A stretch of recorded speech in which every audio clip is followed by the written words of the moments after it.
कम होता है पूरा अपने शरीर का ऑक्सीजन हम लोग बनाते हैं, तो हम लोग जिंदा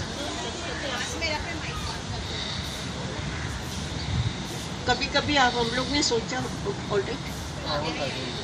कभी कभी हम लोग ने सुना होगा कि वहाँ बद्रीनाथ नहीं तो गंगोत्री यमुनोत्री आदमी लोग मर जाते हैं। क्यों मरते हैं? क्योंकि वहाँ ऑक्सीजन की कमी बहुत रहती है। जितने जैसे ऊपर जाते हैं वैसे हवा पतली होती है तो ऑक्सीजन कम होता है, तो अपने शरीर का जो ऑक्सीजन रहता है वो हम वहाँ वापस देते हैं तो जिंदा वापस आते हैं। और ब्रिज के पास ऑक्सीजन शरीर का भी खत्म हो गया और बेचारे स्वधर को बदल जाते हैं। This is a very important point, and she has been to Kailash.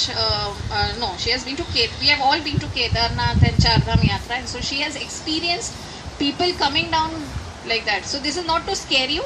This is to inform you कि अगर आप ट्रिप पे जा रहे हैं अपना हीमोग्लोबिन अच्छा करो, ऑक्सीजन लेवल अच्छा करो और वहाँ ट्रिप पे जाओ। ऑक्सीजन लेवल बॉडी में कैसे बढ़ेगा? डीप ब्रीदिंग, जैसे ऑल टाइप्स ऑफ मेडिटेशन से ऑक्सीजन डेफिनेटली बढ़ेगा। अगर आपके डाइट में आपका बॉडी जो है अल्कलाइन ज़्यादा रहेगा तो भी आपका ऑक्सीजन बढ़ेगा। अल्कलाइन डाइट कहाँ से आएगा आपका?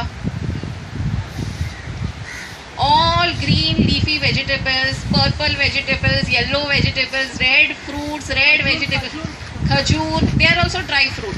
सो all are natural sources which are available season wise. जैसे कि सीजन में जो फ्रूट्स मिलते हैं वो भरपूर खाने से, सीजन में जो वेजिटेबल्स मिलते हैं वो भरपूर लेने से आपका ऑक्सीजन बढ़ेगा, अल्कलाइन ब्लड होगा आपका।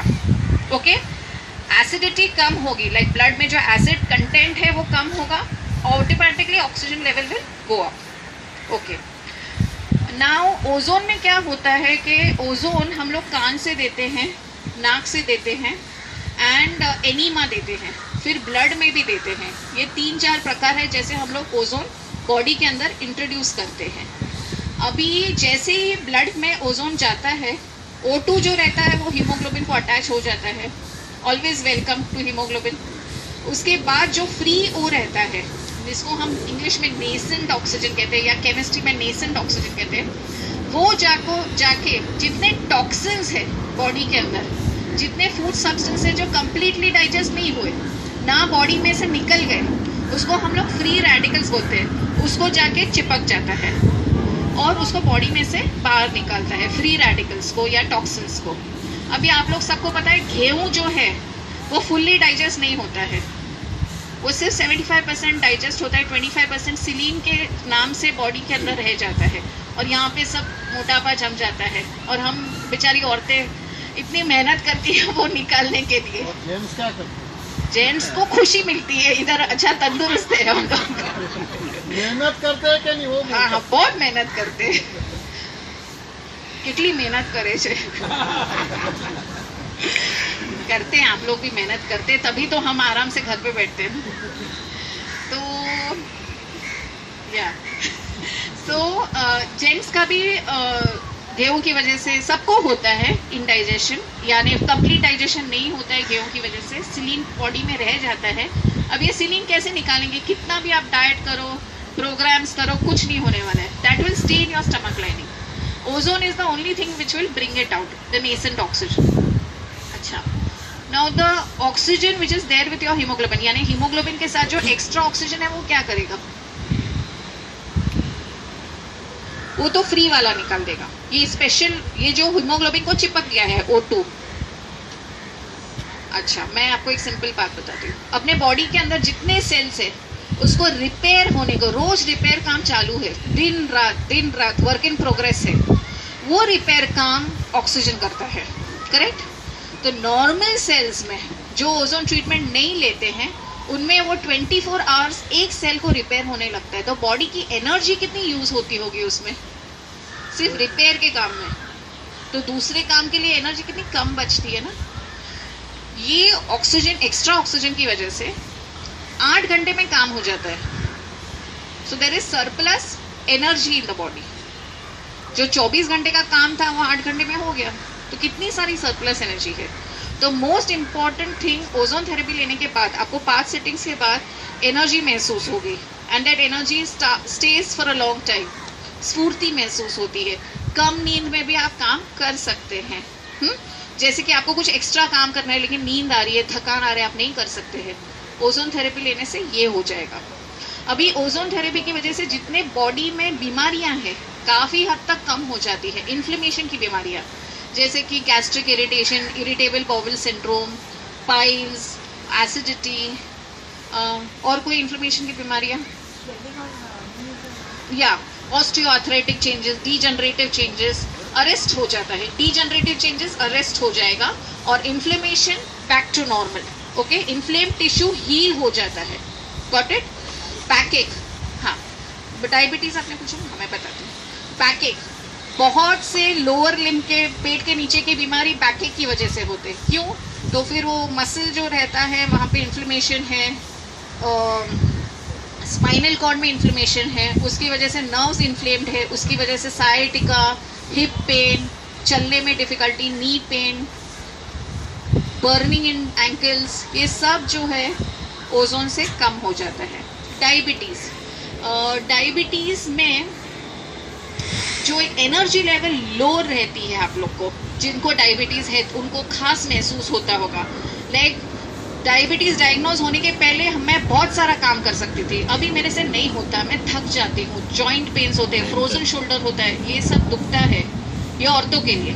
आप लोग बोलो जेंट्स को क्या होता है डायबिटीज़ की वजह से? थक जल्दी जाते हैं, माइंड फ्रेश नहीं रहता है, एक्स्ट्रा कोई, पहले हम लोग ट्रेन में चले जाते थे चर्च गेट तक, कालवा देवी तक, अभी नहीं होता है। फैक्ट्री इजीली जा सकते थे, अभी लगता है नहीं लिफ्ट लेके जाओ, समथिंग लाइक दैट। तो ये सब जो चीज़ें हैं, लो एनर्जी लेवल या increase in lactic acid is very common in diabetes. ये टारगेट हो जाता है इन डायबिटीज़, तो उनकी स्फूर्ति बढ़ जाती है डायबिटिक पेशेंट्स को। हाइपरटेंसिव पेशेंट्स भी ले सकते हैं। हाइपोथायरॉयड पेशेंट्स को बहुत सुस्ती होती है, मोटापा हो जाता है, कुछ काम करने का मन नहीं करता है। ये हाइपोथायरॉयड पेशेंट्स को भी ओजोन थेरेपी बहुत अच्छी एनर्जी लेवल देता है। जो मेनोपॉज के थ्रू जा रहे हैं औरतें, उनको hot flushes, mood swings, hormonal imbalances, ये सब भी ओजोन अच्छी तरह से टारगेट करता है। Any questions? हाँ, हाइपोथायरॉयड में बहुत अच्छा है, हाइपरथायरॉयड में हम नहीं देते हैं। अच्छा,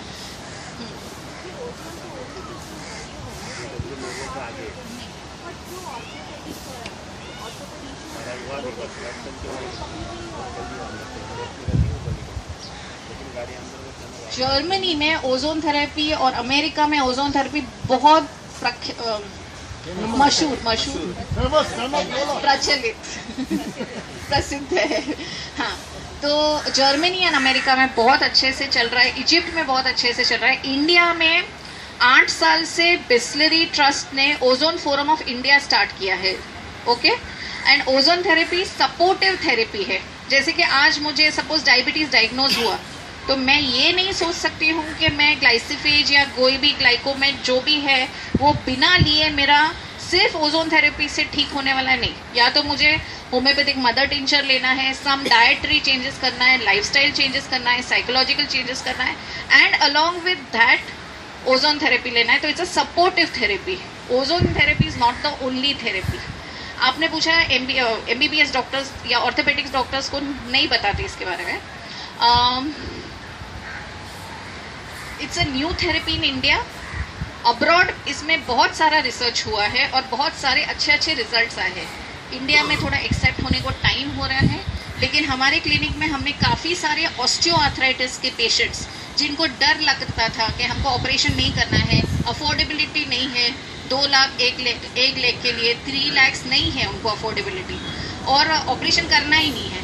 तो अभी 3 साल हो गए उन्होंने ओजोन थेरेपी करके, अभी तक फिर से पेन डेवलप नहीं हुआ, नॉर्मल एक्टिविटी है।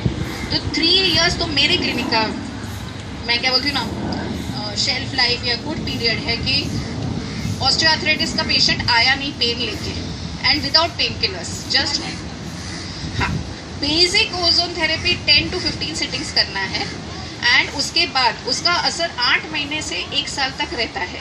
उसके बाद आप फिर से वो सेशन कर लो। Cost wise it's very effective and painless, no anxiety. Operation के लिए में जा रहे हैं ये सोच के ही पेशेंट डर जाते हैं, उसी में ब्लड प्रेशर बढ़ जाता है। ये सब में कुछ ऐसा नहीं है, टोटली पेनलेस है। अभी ओजोन के इंजेक्शंस भी आते हैं जो हम सबक्यूटेनियस देते हैं, जैसे डायबिटीज़ के इंजेक्शन सबक्यूटेनियस है ना, वैसे हम लोग देते हैं जिस पेन एरिया है।